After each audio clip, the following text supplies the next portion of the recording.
ಸುರತ್ಕಲ್ ಸಮೀಪದ ಮಧ್ಯ ಕೋಡಿಪಾಡಿಯ ಕೋರ್ಧಬ್ಬು ದೈವಸ್ಥಾನದಲ್ಲಿ ಕಾಣಿಕೆ ಹುಂಡಿ ಕಳವು ಮಾಡಿದ ಪ್ರಕರಣದ ಆರೋಪಿಯನ್ನ ಸುರತ್ಕಲ್ ಪೊಲೀಸರು ಬಂಧಿಸಿದ್ದಾರೆ.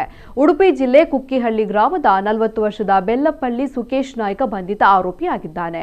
ಆಗಸ್ಟ್ 5ರಂದು ಮುಂಜಾನೆ ಅಪರಿಚಿತ ವ್ಯಕ್ತಿಯೊಬ್ಬ ಕಬ್ಬಿಣದ ಆಯುಧದಿಂದ ದೈವಸ್ಥಾನದ ಬಾಗಿಲು ಹಾಗೂ ಕಿಟಕಿಯನ್ನ ಮುರಿದು ಒಳನುಗ್ಗಿ ಕಾಣಿಕೆ ಹುಂಡಿಯಲ್ಲಿದ್ದ 15,000 ರೂಪಾಯಿ ನಗದು ಹಣ ಕಳವಾಗಿರುವುದು ತಿಳಿದು ಬಂದಿತ್ತು.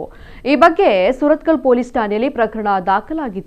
ಅದರಂತೆ ತನಿಖೆ ಆರಂಭಿಸಿದ ಪೊಲೀಸರಿಗೆ ಆರೋಪಿಯು ಆಗಸ್ಟ್ 10ರಂದು ಸೋಮವಾರ ಸುರತ್ಕಲ್ ರೈಲ್ವೆ ನಿಲ್ದಾಣದಲ್ಲಿರುವುದು ತಿಳಿದು ಬಂದು ತಕ್ಷಣ ವಶಕ್ಕೆ ಪಡೆದು ವಿಚಾರಣೆ ನಡೆಸಿದಾಗ ಕೃತ್ಯ ನಡೆಸಿರುವುದನ್ನು ಆರೋಪಿ ಒಪ್ಪಿಕೊಂಡಿದ್ದಾನೆ. ಆರೋಪಿಯನ್ನ ಮಂಗಳವಾರ ನ್ಯಾಯಾಲಯದ ಮುಂದೆ ಹಾಜರುಪಡಿಸಲಾಗಿದೆ. ಆರೋಪಿ ಸುಕೇಶ್ ನಾಯ್ಕನ ವಿರುದ್ಧ ಉಡುಪಿ ಜಿಲ್ಲೆಯ ವಿವಿಧ ಪೊಲೀಸ್ ಠಾಣೆಗಳಲ್ಲಿ 18 ಪ್ರಕರಣಗಳು ದಾಖಲಾಗಿರುವುದು ಬೆಳಕಿಗೆ ಬಂದಿದೆ. ಈ ಪೈಕಿ ಒಂದು ಪ್ರಕರಣದಲ್ಲಿ ಶಿಕ್ಷೆಯಾಗಿದೆ. ಅಲ್ಲದೆ ವಿವಿಧ ಪೊಲೀಸ್ ಠಾಣೆಗಳಲ್ಲಿ ಆರೋಪಿಯ ವಿರುದ್ಧ ದಸ್ತಗಿರಿ ವಾರೆಂಟ್ಗಳು ಇವೆ ಎಂದು ಪೊಲೀಸರು ತಿಳಿಸಿದ್ದಾರೆ.